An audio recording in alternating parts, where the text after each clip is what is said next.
HerStory is a monthly event hosted in partnership with the Jane Hubbard Idema Women and Gender Studies Center. We invite women from the Aquinas and Greater Grand Rapids community to share with us their stories and the path that led them to where they are currently in their careers and their life. Today we have the honor to be able to hear Dr. Penny Avery's story. Dr. Avery, yeah. Dr. Avery is the department chairperson of our communication department as well as a director of our theater program. We're very excited to hear about her story. Please help me give a warm welcome to Dr. Penny Avery. Thanks for being here. It's lovely to see your smiling faces. So Rose Kennedy, in her 1974 memoir, wrote, "Life isn't a matter of milestones, but of moments." And that really resonates with me. I think for many of us, life is a compilation of little life lessons, not necessarily massive events. Others do have massive events. I don't really consider myself one of those massive event people, however. I think I have little life lessons that have brought me today. And so I'm going to be sharing with you some of those little life lessons in a somewhat chronological order that have made me who I am today. So my mom passed away 1 month ago today. She was 95 and just a wonderful lady. And so I have to tell you, if I get weepy at all during this, it's only, they're tears of gratitude and of love, not of regret. My life has been shaped profoundly by my parents, and I believe that their lives were shaped profoundly by their parents. Both of my parents were impacted by tragedy in their childhood. My mother grew up on a farm on Chippewa Lake, and when she was just a baby, less than a year old, my grandpa, Richard Sterling, found his father, Fay Elijah Sterling, dead, suicide by hanging in the family barn. My great-grandfather was only 66 years old. He had been to the doctor that day, and there's speculation that he likely had some bad news on that particular day. He did leave a note. My grandpa gave it to my great-grandmother, and they never disclosed what was in the note. So my mother always just said, "I think he got some bad news that day," but she never knew for sure. My Grandma Baldwin, my dad's mother, was first married to a man named Mark Montague, and he died at age 21, I'm sorry, not 21, 25, of tuberculosis. My grandmother remarried my grandpa, Joseph Baldwin, and my grandmother's only child by her first husband, named Gail, drowned at age 13 just after celebrating his 8th grade graduation. Back in that day, they celebrated 8th grade graduation, in case you didn't go any further. Before Gail drowned, my grandparents had 3 boys, Raymond, Herman, and Alan, and my Grandma Baldwin was pregnant when Gail drowned for her first daughter, Verna. And my mother always said that Aunt Verna cried a lot in her adulthood because her mother cried through her whole pregnancy for her. My grandparents went on to have another daughter, Alice, a son, John, and then my dad, the last of 8 children, Jean. Even though my father was not born yet when his half-brother Gail died by drowning, he was profoundly affected by that event because rather than my grandma taking the position of making sure all of her children learned to swim, she was so afraid of the water that she wouldn't let anybody near the water. And so my father never learned to swim, and it almost cost him his life in later adulthood when a boat that he was in sunk and he had to get himself to shore and the boat was being pulled under. So what's sort of interesting about Rose Kennedy's memoir is that, let's see if it wants to cooperate. There we go. Is that she wrote that after she had lost 4 of her 9 children. 1 at war, 1 in a plane crash, and 2, of course, by assassination. She famously challenged the idea that time heals all wounds, noting instead that the mind simply covers them with scar tissues. And I think my parents had scar tissue, but they were resilient. And in this picture, they were young and in love. They taught the 5 of us children to be resilient as well. And I am 4th in the line of 5 kids. I was born in Greenville, Michigan, and I grew up in Stanton. And this is a side I took just the other day outside of one of the buildings in Stanton. And I had a pretty awesome childhood, I would say. The sort of funny thing is I have very few baby pictures, almost none. I'm in fact going to show you the 2 baby pictures I have. One is a sort of a set of 3, and the other isn't even me alone as a baby. It's a picture of my sister and I together. And this is what I've got. So Patty is my sister. She was 3. I was 3.5 months. And then this series down at the bottom is my dad helping me walk, my mom holding me, and my dad holding me. That's it. That's it. My mother did not make a baby book for me. I think by the time I came along as number 4, she was tired. And that baby book was not happening for sure. So I did have an interesting childhood. The next picture I'm going to show you is from Christmas, and it was taken in Chippewa at the family farm. And this has 4 of us children plus 3 more children. So my brother Rick, next to him my brother Rob. I'm down here with a baby doll with very bad hair. That's myself. My sister with her beautiful doll box that she got for Christmas that year. My brother Ron was not yet born. But the other 3 children, Kathy, the tall girl, Debbie, the blonde, and Johnny sitting next to me, sort of became another set of siblings because, tragically, their father was killed in a car accident when teaching driver's training. And he was a teacher, math teacher, but he also taught driver's training.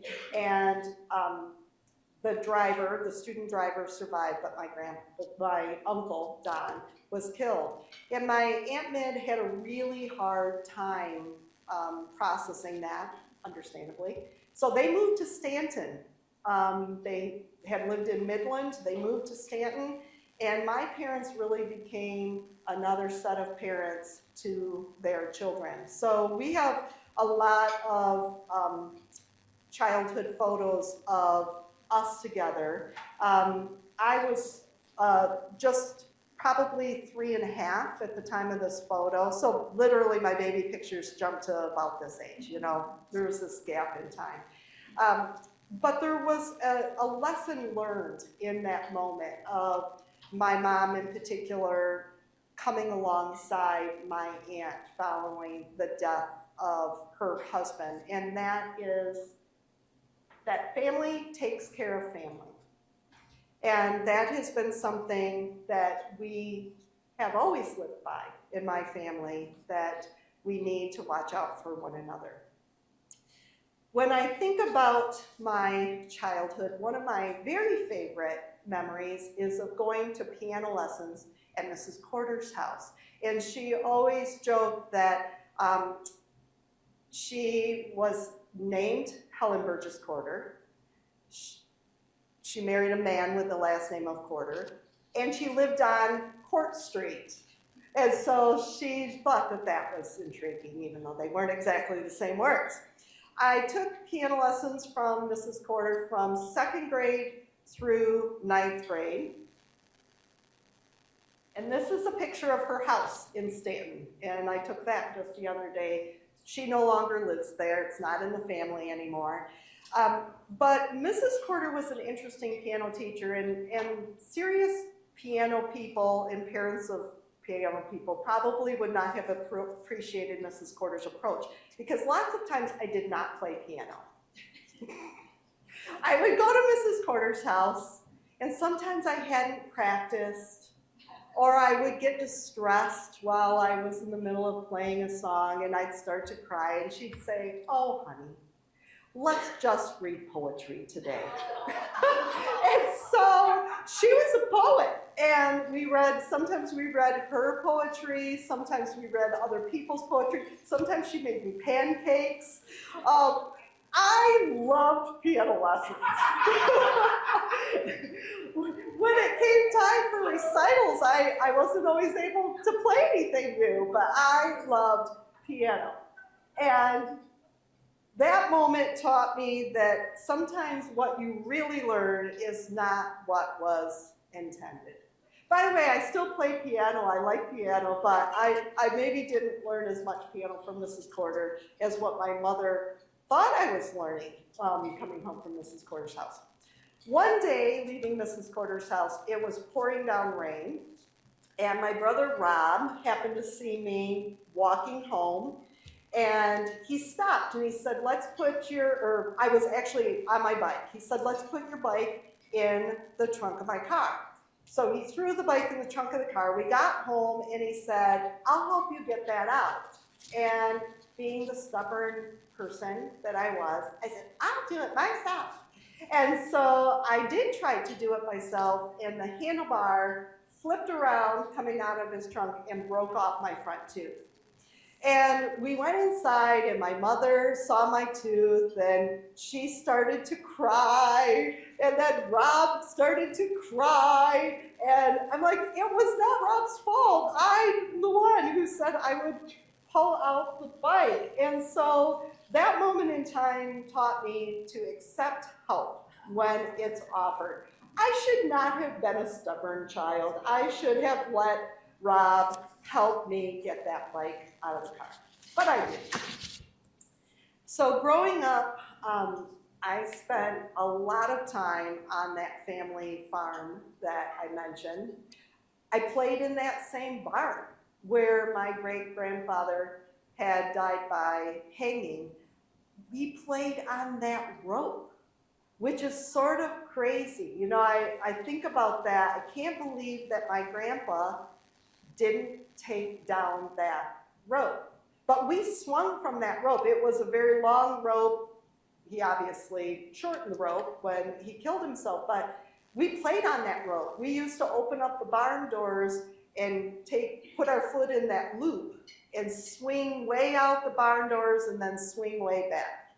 And I spent a lot of time in Chippewa. I took piano lessons at Chippewa Lake, and my mother, we would spend whole summers at Chippewa Lake, and she would cook I found a note actually just yesterday cleaning out some things of my mom's, and she had a journal where she wrote one summer she fed 11 kids who were all up there together, my cousins, my siblings, a couple of the neighbors, all went to Chippewa, and we spent a lot of the summer taking piano lessons. One particular time in Chippewa, only my sister and I were there, and we decided to be naughty. We took my grandpa's farm car out on what we called the West Plot, where he had, grew crops for his cows, and we decided we could drive that car.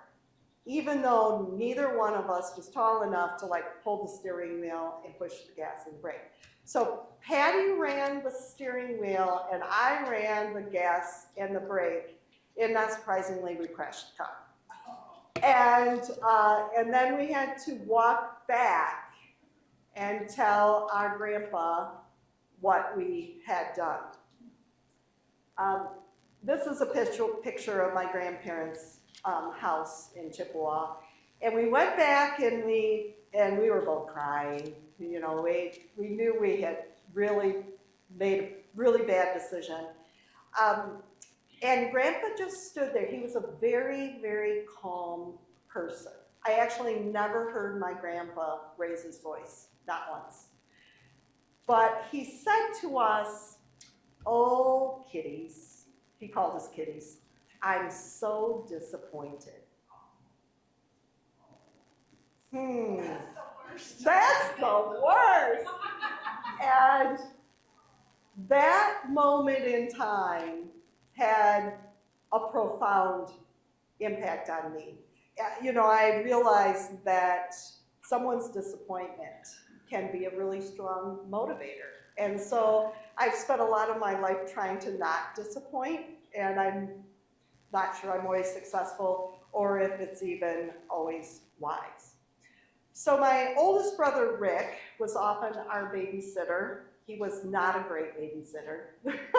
I love Rick, but he was not a great babysitter, and we would sometimes get in trouble. Rick is 9 years older than I am, so 4 out of the 5 of my siblings are basically, we're 3 years apart, 3 years, 3 years, 3 years, and then a very big jump to my younger brother. But one day, my oldest brother was babysitting us, and Rick and Rob, they were only 3 years apart, were constantly wrestling, just constantly having their hands on one another, tripping, wrestling. And one day when Rick was supposedly babysitting us, they had this wrestling match, and one of them fell through the wall, broke the plaster in the wall, and left a pretty sizable hole. So we decided we would just cover that hole up with a picture. So we went and got a picture, found a picture. It was a picture my brother Rick had drawn in art class of a cow.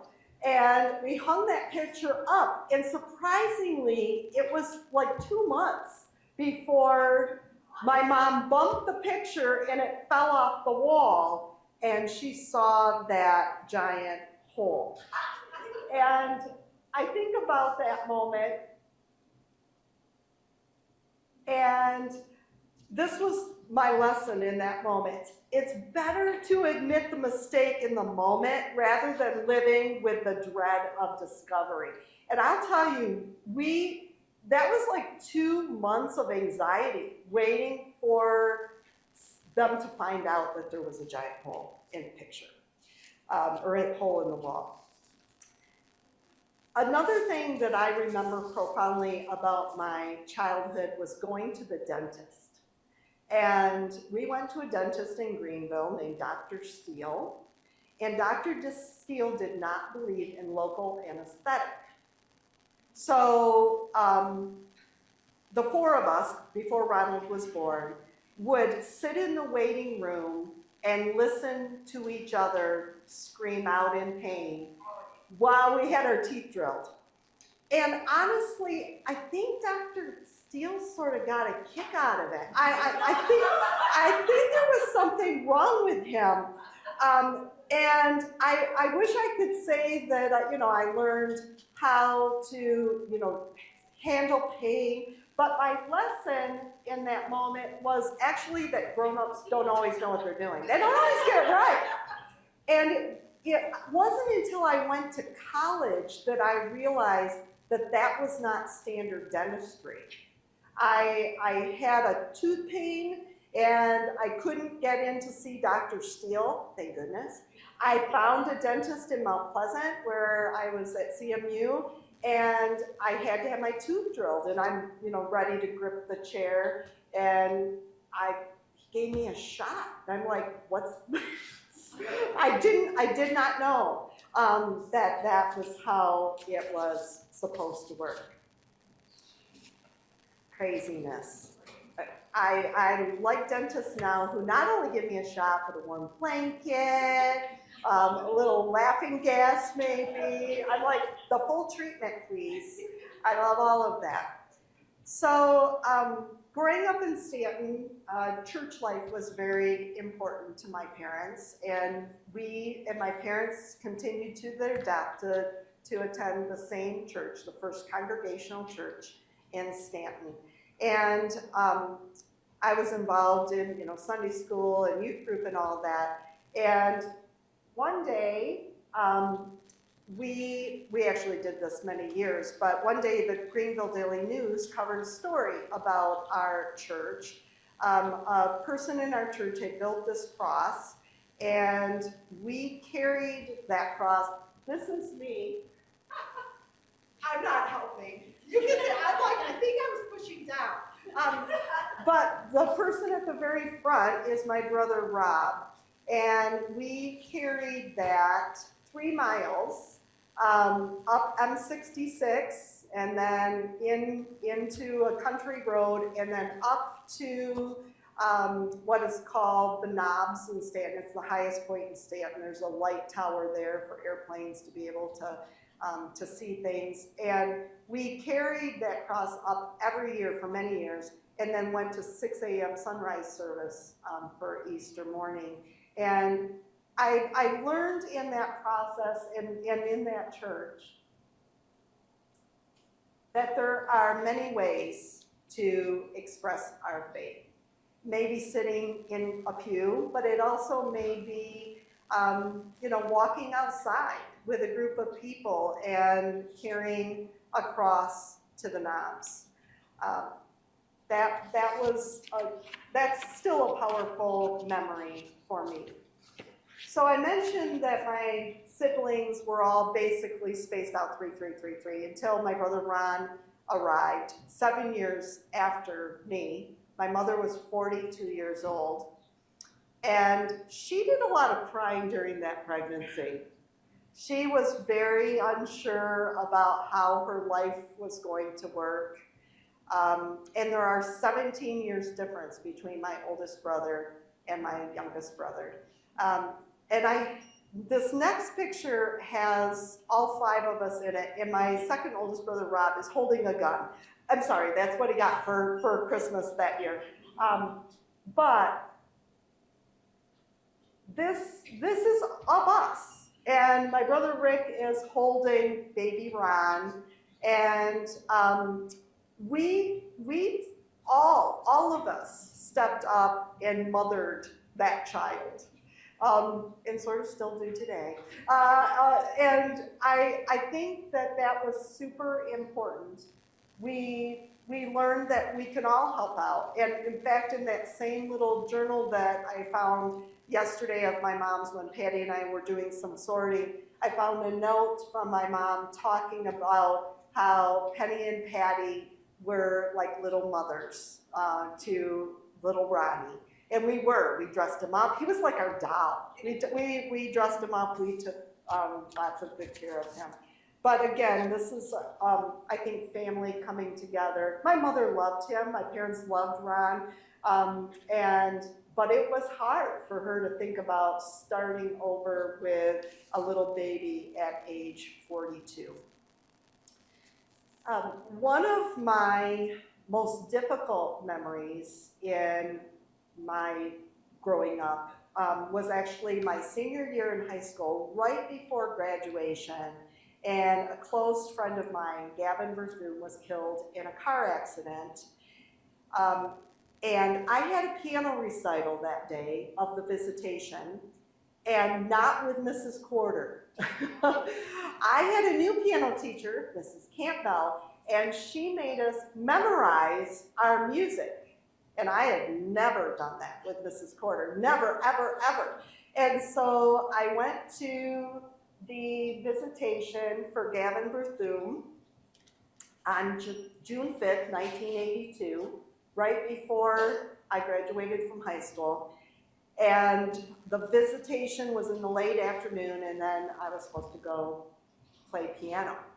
And I sat at that piano in the Baptist church, wasn't at Mrs. Corder's lovely house where we got to have snacks and tea. We all were in the Baptist church, and I sat down to play my music without music, and I got about halfway through the song, and I knew no more of the song. I had no more of the song in my head. And I tried to back up in my mind to the part I could remember and tried to play. I had no more of the song in my head. And I stood up and I said, I think I'm done. And in the moment, I was mortified.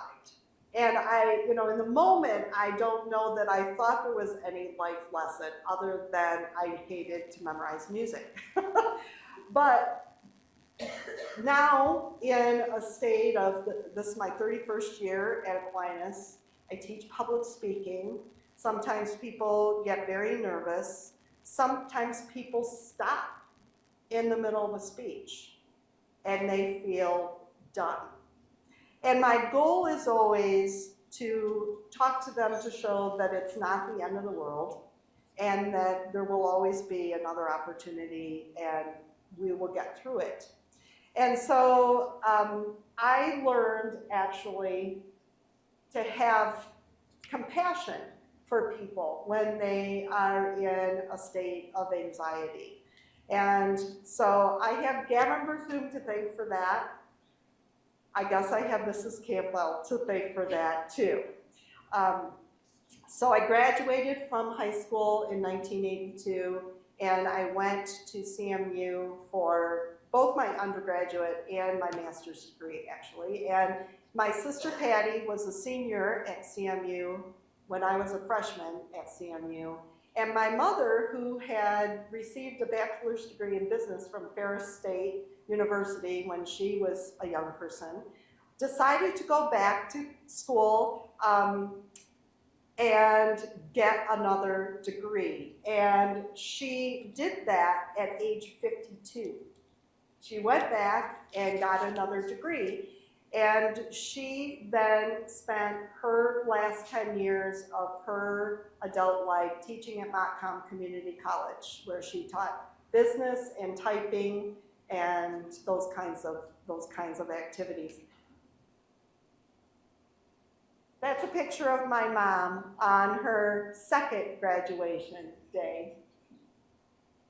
And she modeled lifelong learning for me. And my dad, when he was ready, and he was under the GI Bill because he had been in active duty in Korea. He was stationed in Iceland. He was a mechanic. He worked on planes. My mom really wanted him to get a college education, and so he went and did an associate's degree at Montcalm Community College in the early 1970s. I found a note yesterday that he and my Uncle John, his brother, actually completed their associate's degrees together in 1972. And to support my dad, my mom took classes at MCC, even though she had no reason to be doing it. She was in advanced composition while my dad was in humanities, and they both wrote poetry, and she kept one of her poems and one of his poems. And I shared those with my husband last night.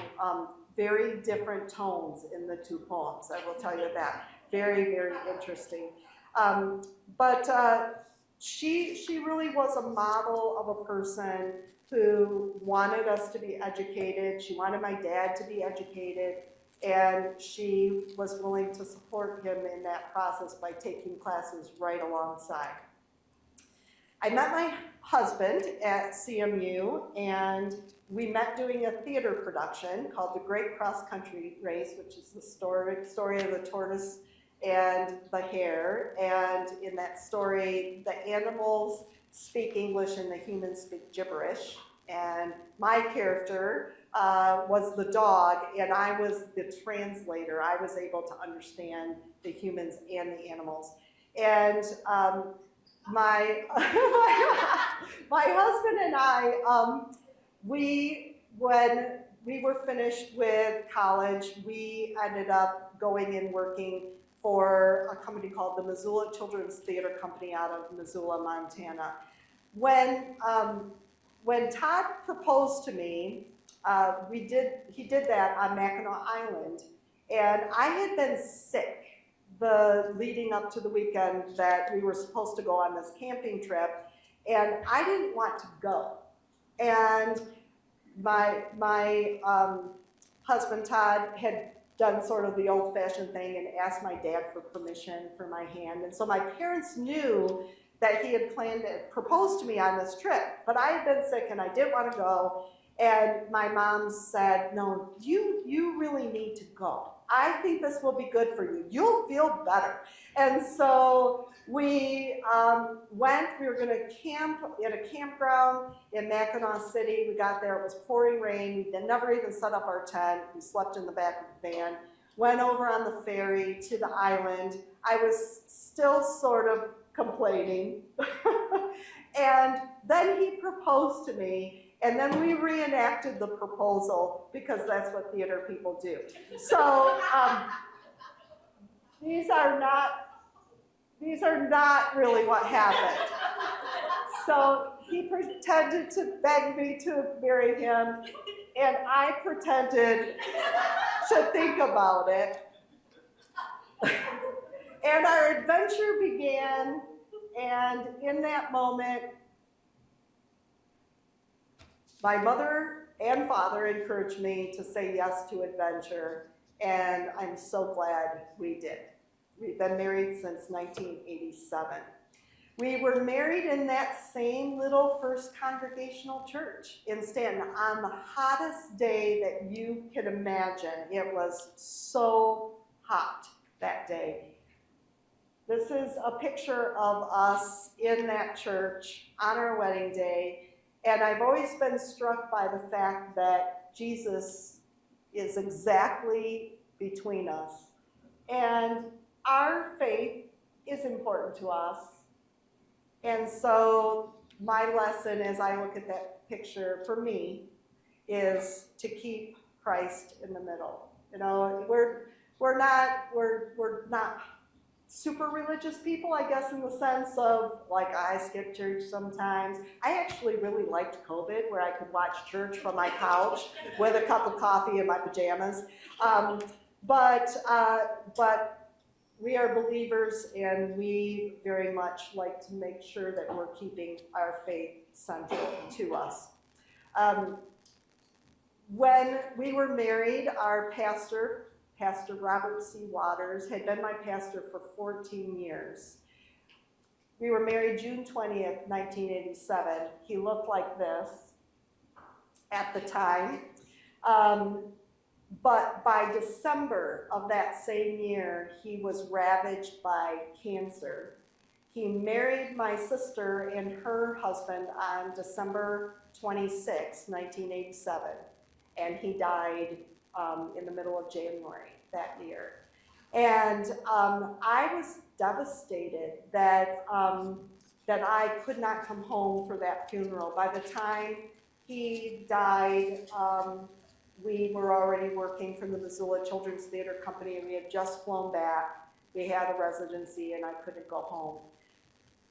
But I had said my goodbyes to him when he married my sister and her husband. And even though I didn't get to go to the funeral, I did not have regret. I mean, I missed it, but I felt like my relationship with him was solidified. The poor man, on the day of my sister's wedding, literally could barely stand, had almost no voice, but stood at the front of that church on his legs and married them. We were all sobbing in that church, and it was not because of my sister getting married. No one had a dry eye because he was such an important person in our lives. And my mom was a church secretary for a while, so we saw Pastor Bob a lot. And he and his wife were at our home quite often for dinner. When we got married, I gained another set of parents and love of wonderful people, Dale and Jean Avery. And then we were off to work for the Missoula Children's Theater. We left that summer. The summer we got married, we left. We put all of our wedding gifts in storage. Some of them we didn't even open because we thought it'd be fun to open them when we came back. Just sort of crazy. But we left them all in storage. And we worked for the Missoula Children's Theater. We did that for 2 years. We traveled 32 weeks a year for 2 years and worked at their summer camp in the summertime at Flathead Lake in Missoula, Montana. Our first year, we did Snow White and the Seven Dwarfs. I played the Wicked Queen. And here's a picture of me as the Wicked Queen with one of my teeth blacked out. That's my mom and dad. They traveled and saw us at the Rialto Square Theater in Joliet, Illinois, which is a huge union house theater. The crazy thing about working with Missoula Children's Theater is 1 week we would be at the end of a gymnasium, and the next week we were in a union house theater where we weren't even allowed to touch our own set. It was really a bizarre kind of life. Our second year, we did Cinderella, and Todd played this, what was your character, Todd? He was like the head of the beggars. There, thank you. Storyteller, head of the beggars. And I again played, I have my wig off in that picture, but I played another nasty character, of course, the evil stepmother. And that's my brother Rob in the middle of the two of us. So we got to do a residency where Ron auditioned and was one of the beggars in the show as a teenager. So, but working for the Missoula Children's Theater was probably the best way to learn to be a good teacher that I ever had, because things went wrong every single week. And we needed to be able to adapt to what went wrong. And so working for Missoula taught me the lesson to be adaptable. So of course, we came back eventually, we grew up. That's the 5 of us kids and my mom and dad. And I then went on and did my PhD at Michigan State University, which I really loved my experience, but I will tell you it's a Research One institution and they want to produce Research One people. And I did not want to do that. I didn't want to go work at a Research One institution. I wanted to be a teacher. And so I had many times where my faculty tried to convince me otherwise. And I did what I wanted to do. And my lesson in that is do what you wish to do with your degree. Don't let anybody tell you what you should or shouldn't do. I saw the job Aquinas College, other than teaching at CMU during my graduate program and moonlighting for a bit when I was at Michigan State, teaching at CMU, teaching at Michigan State. This is the only other place I've been. For 31 years I've been here. And I have loved it here. And it's been a great experience. But they did not want me to come here. They were trying to talk me out of it up to the very last moment. But I came here, and I have loved it. Since my time at Aquinas, we grew our own family. This is a picture of us. Zachary, the little one, is in a tuxedo because he was in my niece Brandy's wedding. He was really excited, and we were sort of surprised by that. We went and he got measurements taken. He knew that he was in the wedding. We told him that he was the ring bearer. I came home with his tuxedo, and he started to cry. And he's like, "Where's my bear costume?" He thought he was a ring bear. He did not know that he was going to have to wear that. He thought he got to dress up as a bear and carry the ring. And so I called my niece Brandy and I said, I think he's still gonna do this, but he thought he got to be a bear. And so she, on the wedding day, she brought him a little bear dressed in a costume. So, so here he is, and he's looking pretty happy there, and that's our older son, Ben. So I came here in 1994, as I mentioned. I've been here this whole time, and I'm going to share just a few. I've had a lot of moments in time. I look out at faces here, and I'm like, I've had a moment with you, I've had a moment with you, a moment with you. I'm just going to share a few of those moments. And the first moment I'm going to share is the worst teaching moment of my life. I was teaching CN 101, and I came into class one day. This is early on in my teaching career. And I looked out, and there was a young man completely and utterly asleep. And that young man's name was Travis Harden. And I don't know what came over me. Not good.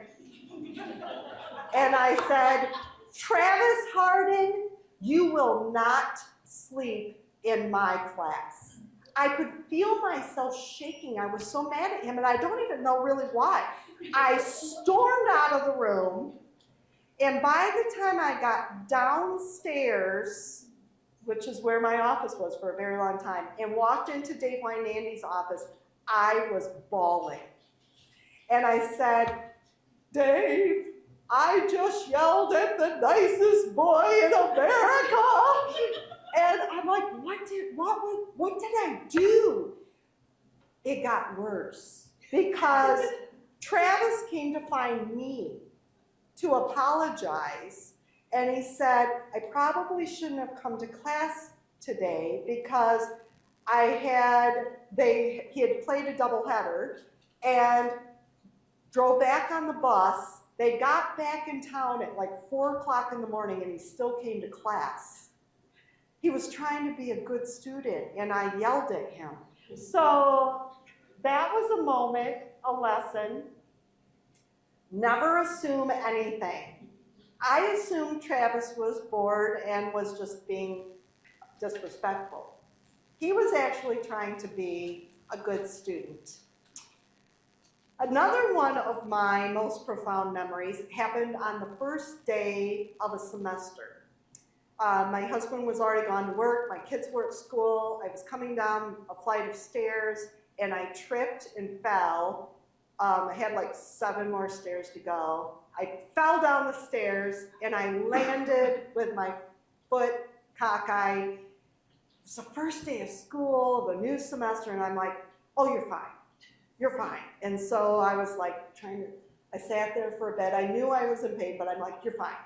I limped to the car, got in the car, drove to the parking lot of AB, opened my car door, and tried to step down on my foot. And I could not put any weight on my foot. I called Dave Wynandy from my cell phone and said, I think I broke my foot. I don't think I can teach today. And Dave drove me to Blodgett Hospital. They did an x-ray. I had indeed broken my foot. I was so upset, and Dave said, school can wait. School can wait. And it did wait that day. I did not teach that day.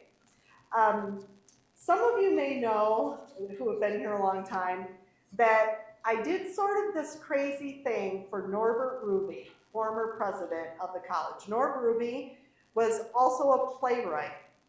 He wrote lots of plays, and one of the plays that he wrote was the story of Peggy Shippen Arnold, the wife of Benedict Arnold. It was a one-woman play, and we were on this committee together when the Performing Arts Center was being designed. Norb was long past being the president. And one day we were at this meeting, and he said, Penny, I want you to be in my play. And I said, okay. I said, what's your play? And he's like, well, it's just you. You're gonna tell the story of Peggy Shippen Arnold. And I'm like, what? A one-woman show? Are you nuts? And then he handed me the script, and I'm like looking how long it is, and I'd have to memorize the whole thing. And I'm like, Norma, I don't think I can do this. And his response was, you can do hard things.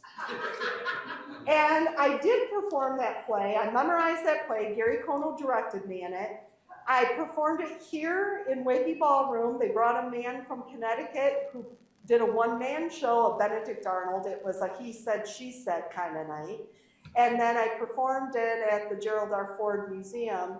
And then Todd and I went, my husband and I went to Connecticut and performed the he said, she said event with that same Benedict Arnold character as a celebration, anniversary celebration. So I did do that. And it was very hard, and I could never memorize something like that again. I know Dave Wynandy could tell you at least the first few lines because he helped me memorize the script. And we've studied that script a long time. So the final AQ story I want to share is shortly before I ended up having to have a full hysterectomy. I was just 40 years old, and I had been feeling pretty rotten, and I couldn't figure out what my problem was, and I would get these dizzy spells, I'd get shooting pain, and one day I went to class, and in the middle of class, I literally felt like I lost my sight. I was in so much pain. And I grabbed a hold of the chalkboard, and I was just trying to steady myself. I knew I was going down. And a student in that classroom completely took over. And she's like, Penny, go sit down, I'm in charge. And so I did. I went and sat down, and she ran the rest of the class, called campus safety. They came and helped me. I ended up having to have surgery, had everything removed, and life got much better. But I believe God puts people in our path at the right time. And Meg Stefani was in my path on that particular day, and she said, I'm in charge, you go sit down. And I did. So we come to close to the end of my journey. And our oldest son, Ben, was married October 10th of 2020, COVID time, right? And the only way to have a wedding was outside, and we went from a 300-person guest list to a 100-person guest list because that's what the restrictions were. Todd's parents came to that wedding in person. My parents were too afraid to come. They were 10 years older than Todd's parents. They were very afraid to come. And so we staged a wedding picture afterwards in my parents' backyard.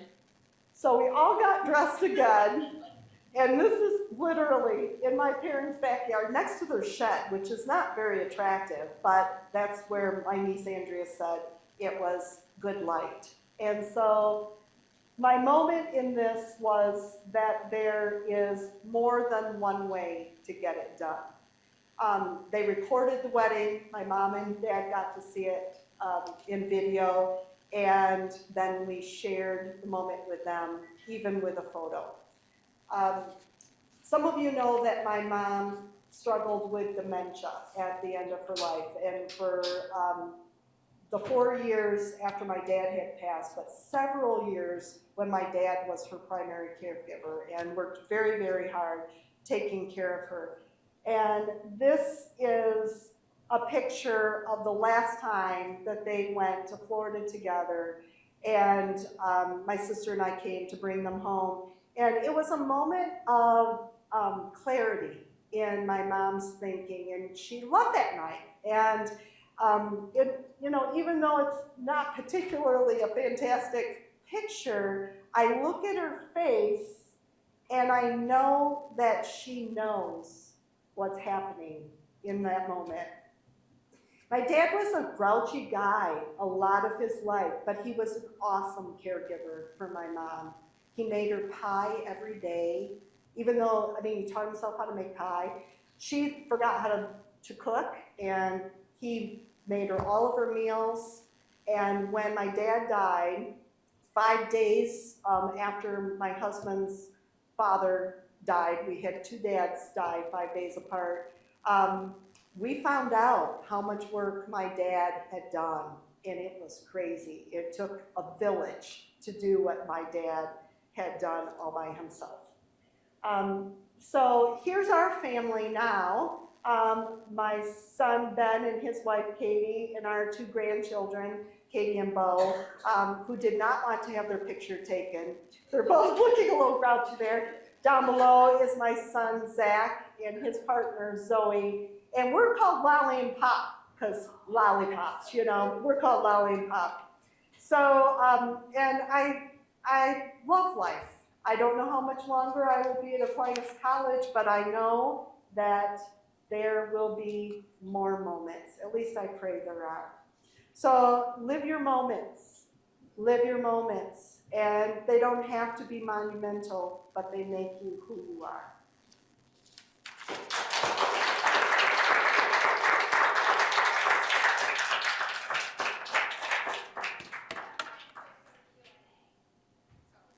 Does anybody have a question? You don't have to if you don't want to have a question. Yeah, Brenda? Can you talk about how you got into cycling? Oh, yeah, that's my oldest brother. Okay, the question was, will you say how you got into cycling? So my oldest brother, Rick, who's 9 years older than I, one day said to the rest of us, we're all doing the Dalmac, which is the Dick Allen Lansing to Mackinac ride. He had done it several years.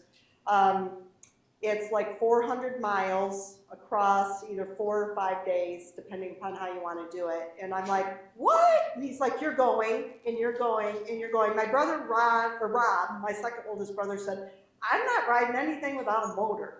And so he did not go, but I did the Dalmac over 20 years, 20 times. I rode most of those on a recumbent. I did it on an upright bike a couple of years, and I had a lot of pain in my elbows and my neck, and said, if I'm gonna do this, I gotta have a different kind of bike. So I ride a sit-down bike, which is great until you get to the really hilly parts in northern Michigan because you can't stand up. And so when you look down and you see the ants are walking faster than you are, it's time to clip out, or else you're gonna fall over. So that's how I got into biking, was Rick basically making me. But we had a lot of fun doing the Dalmac. There are other questions. We have, well, for those who are new to the HerStory series, I'm Dr. Amy Dunham-Strand, and we co-host this with the Center for Diversity, Inclusion, and Equity, direct the Jane Hibbert Idema Women's and Gender Studies Center, and I think I can speak for everybody in saying that we're really glad you ended up here and not doing research, right? You know, but we typically end these with a lightning round of questions, right? And so these are very brief, very difficult. Like, what is your favorite fruit, Penny? Strawberries. Where are you looking forward to traveling next? Ireland. Yes, that's true. You're going to Ireland. Just a few weeks.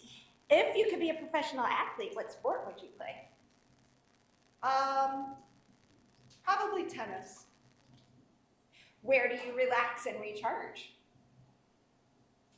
With a book, but by a pool, but in the shade. Always the shade. I don't like the sun.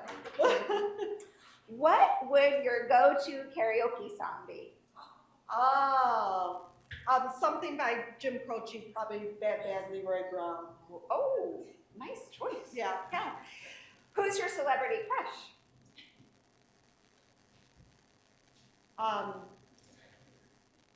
I'll say the first name, Todd. Help me with the last name. I'm bad with names. I'm supposed to help you with your. You know who I'm talking about? Sam. No. He's old now. I don't have a crush on him anymore. But I used to. He starred with Cher in the He does a lot of cowboy shows. Cowboy It's Show. not Sam Shepard. No. Sam Elliott. Oh, there Sam you go. Elliott. All right, we got it. Not anymore. Okay, here's another one. If you